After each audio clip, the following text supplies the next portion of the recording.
নমস্কার বন্ধুরা, তিয়াশাস রেসিপিতে সকলকেই স্বাগত জানাই। আজ হাজির হয়েছি শিমের একটা দুর্দান্ত স্বাদের নিরামিষ রেসিপি নিয়ে, যেটা গরম গরম ভাতের সঙ্গে খেতে অসাধারণ লাগে।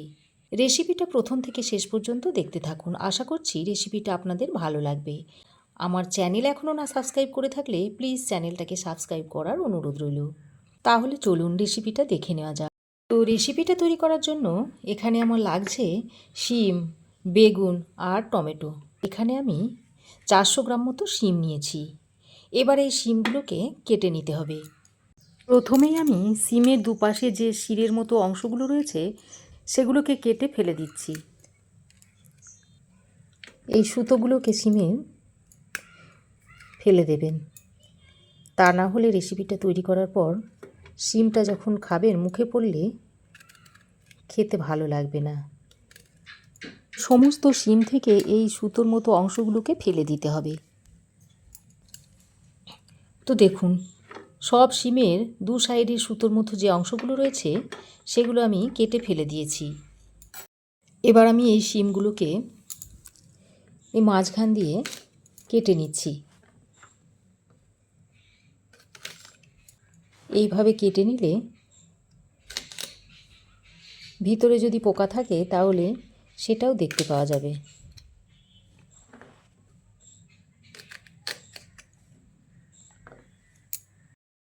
তো দেখুন, সব শিমগুলোকে আমি কেটে নিয়েছি।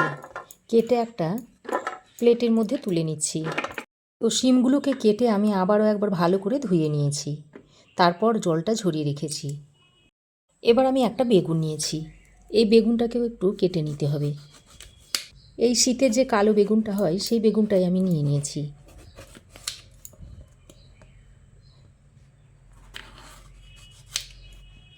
তারপর এইভাবে একটু ছোট ছোট করে টুকরো করে নিচ্ছি বেগুনটাকে।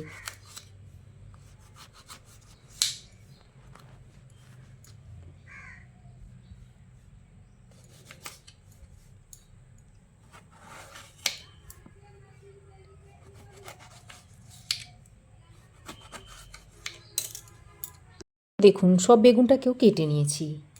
এবারে বেগুনটাকেও ধুয়ে নেব। তো দেখুন, বেগুনটাকে ধুয়ে আমি শিমের সঙ্গে একসঙ্গে রেখে দিয়েছি। এবার আমি একটা টমেটো নিয়েছি, মাঝারি সাইজের একটা টমেটো। এবারে এই টমেটোটাকে দু টুকরো করে নিচ্ছি। এই টমেটোটাকে আমি এইভাবে লম্বা লম্বা করে কেটে নিচ্ছি।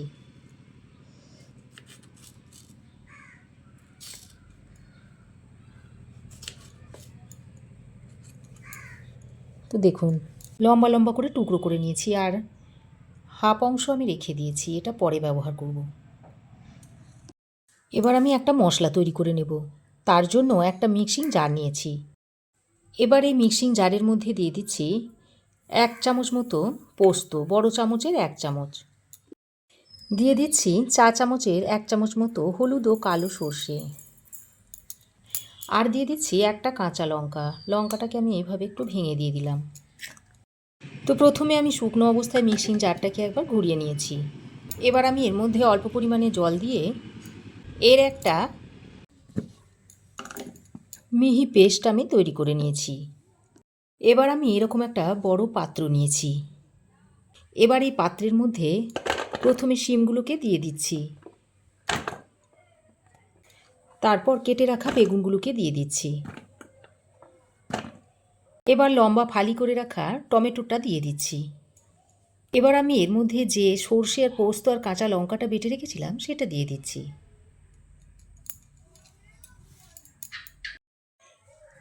এবার এর মধ্যে স্বাদ মতো নুনটা দিয়ে দিচ্ছি।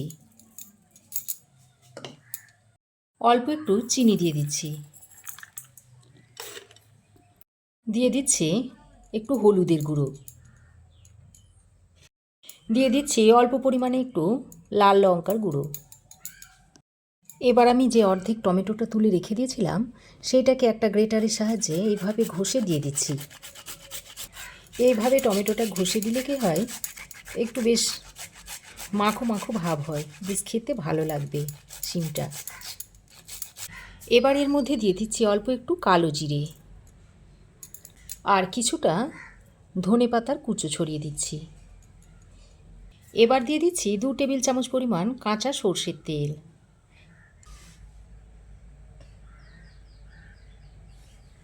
এবার সমস্ত কিছু হাতের সাহায্যে একটু ভালো করে মেখে নিচ্ছি। তবে আমি এখানে জলের ব্যবহার করিনি, জল ছাড়াই খুব ভালো করে সব কিছুকে একসঙ্গে মেখে নিতে হবে। আর এইভাবে মাখতে মাখতে দেখবেন সবজিগুলো বেশ খানিকটা নরম হয়ে যাবে। তো দেখুন সমস্ত কিছু আমি ভালো করে মেখে নিয়েছি। এবার আমি গ্যাস অন করে একটা কড়াই বসিয়ে দিয়েছি। তারপর এই কড়াইয়ের মধ্যে মেখে রাখা শিম, বেগুন আর টমেটোটা দিয়ে দিচ্ছি। এবার গ্যাসের ফ্লেমটাকে লো টু মিডিয়ামে করে ভালো করে নেড়ে চেড়ে মিশিয়ে নিচ্ছি। তবে এই পর্যায়ে আমি কিন্তু এখনও জলের ব্যবহার করিনি। তো শিম, বেগুন, টমেটোটাকে দিয়ে বেশ কয়েকবার নাড়াচাড়া করে নেবার পর যে বাটির মধ্যে শিমটাকে ম্যারিনেট করে রেখেছিলাম সেই বাটিতে অল্প পরিমাণে জল দিয়ে মশলাটা এর মধ্যে দিয়ে দিচ্ছি। তারপর আবারও খুব ভালো করে কষিয়ে নিচ্ছি।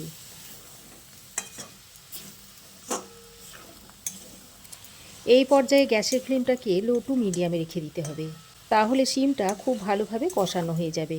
তো বন্ধুরা, শিমের রেসিপি তো আপনারা অনেকভাবেই খেয়েছেন। এইভাবে একবার হাতে মেখে শিমের রেসিপিটা তৈরি করে খেয়ে দেখুন। আশা করছি রেসিপিটা আপনাদের ভালো লাগবে। আর একবার যাকে এইভাবে তৈরি করে খাওয়াবেন, পরের বার দেখবেন আপনার কাছে বারবার এই রেসিপিটা তৈরি করার জন্য রিকোয়েস্ট আসবে। আর গরম ভাতের সঙ্গে খেতে তো অসাধারণ লাগে। তো দেখুন গ্যাসের ফ্লেমটাকে লো টু মিডিয়ামে রেখে শিম, বেগুন, টমেটোটাকে প্রায় 3-4 মিনিট মতো কষিয়ে নিয়েছি।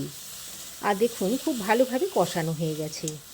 এবার এই পর্যায়ে আমি এর মধ্যে পরিমাণ মতো জল দিয়ে দিচ্ছি। এবার জলটা দিয়ে সবজির সঙ্গে খুব ভালো করে নেড়ে চেড়ে মিশিয়ে নিতে হবে।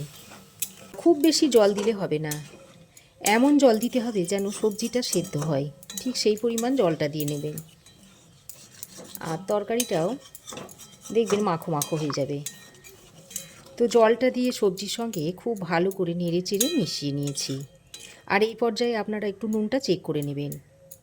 তো সব কিছুকে ভালো করে নেড়ে চেড়ে মিশিয়ে নিয়ে এবার আমি একটা ঢাকনা লাগিয়ে 5-6 মিনিট মতো রান্না করে নেব। এর ফলে সমস্ত সবজি ভালোভাবে সেদ্ধ হয়ে যাবে। তো দেখুন লো টু মিডিয়াম ফ্লেমে ঢাকা দিয়ে আমি 5-6 মিনিট রান্না করে নিয়েছি। আর দেখুন সমস্ত সবজি ভালোভাবে সেদ্ধ হয়ে গেছে। এবার একবার ভালো করে নাড়াচাড়া করে মিশিয়ে নিচ্ছি।